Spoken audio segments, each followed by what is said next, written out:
to start today with something that will piggyback what we've been talking about, okay? Talking about the effects of lifting. We've kind of been in a little mode here, been on a little kick on this topic. Last one in this series, and then I have another series we'll do for our next classes coming up, all right? This is fall risk is mostly in your head. Who knew? Well, we're going to read between the lines here, all right? But let me read you this little article real quick. The annual risk of falls among seniors is high and increases with age. 33% of those 65 and older, 45% of those 75 and older, and 53% of those 80 and older. And falls are expensive, with an annual cost in excess of about $50 billion in healthcare systems. Okay, they're pulling that number, that $50 billion, they're pulling that number from 2016. That number was about 2/3 of what Medicare and Medicaid, they covered 2/3 of that cost. All right, so that was 2016. Keep it in mind, 10,000 Americans turn 65 every day. All right, so do the math there. You don't need to be a genius to figure out how expensive this is getting, not only for the individual, and I've covered that before, that lecture's on our YouTube channel, but also for our public health care systems, okay?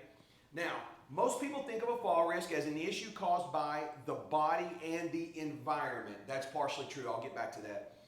This is Dr. Monnicki, but the brain has a central role in keeping us on our feet. And that means that brain health and proven brain exercises can play an important role in fall prevention programs. We're talking about this all the time. Neuroplasticity, neuromuscular efficiency. How well does the brain communicate with the muscular system, right? Remember last week we were talking about being able to recognize that threshold? Well, this is saying brain games like Sudoku, Mahjong, crossword puzzles, things like that will help keep your brain sharp. We know that. Most of us know that and have heard that. The doctor also reviewed the neuroscience of falls, noting that people often make missteps, which they quickly correct in their daily life. We call that agility. They do so when the brain processes information from sensors in the body, the inner ear, and the eye to make split-second adjustments to movement and gait, so quickly that may not even notice the misstep in its corrections. Vestibular system is key to our balance. And let me encourage you to get your eyes and ears checked at least once a year. How difficult do the assessments get when we close our eyes, right? It changes it completely.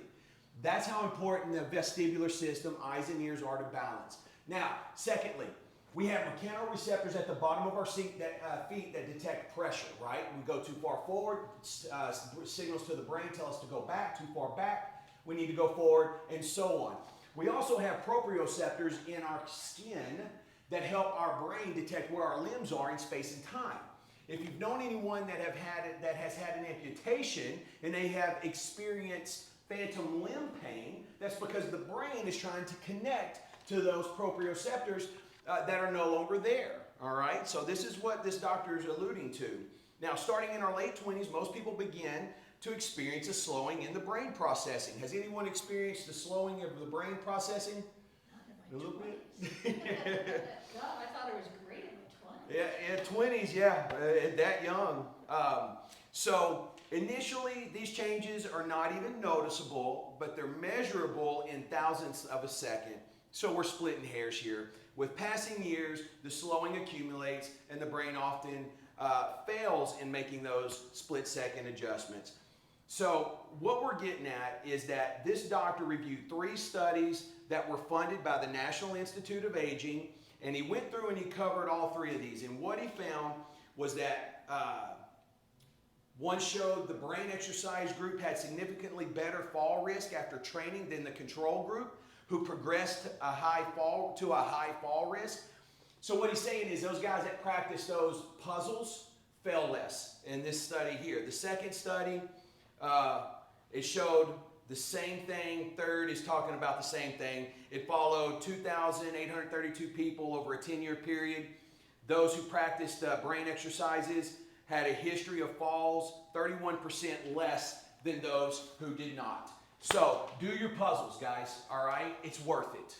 I've made my case. Let's stand. Let's get behind our chairs.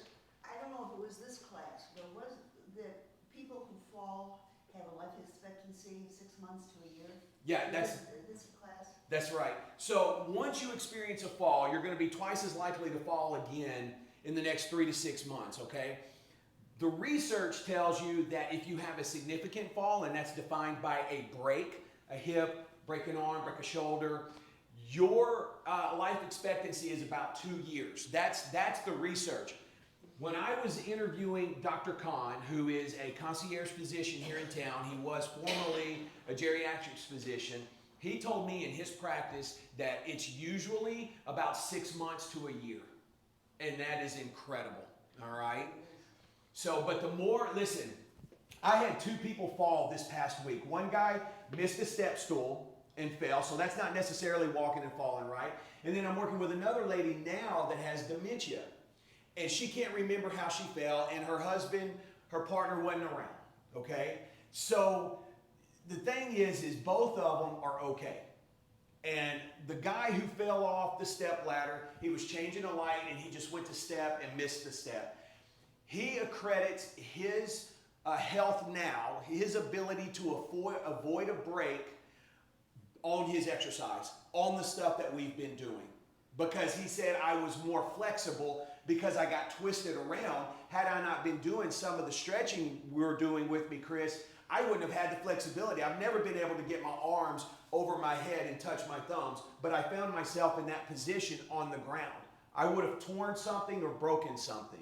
So lots of good stuff. You guys know it, all right? So let's do more of it. How about that? All right, let's sweat a little bit. Let's rock and roll. Have you stand.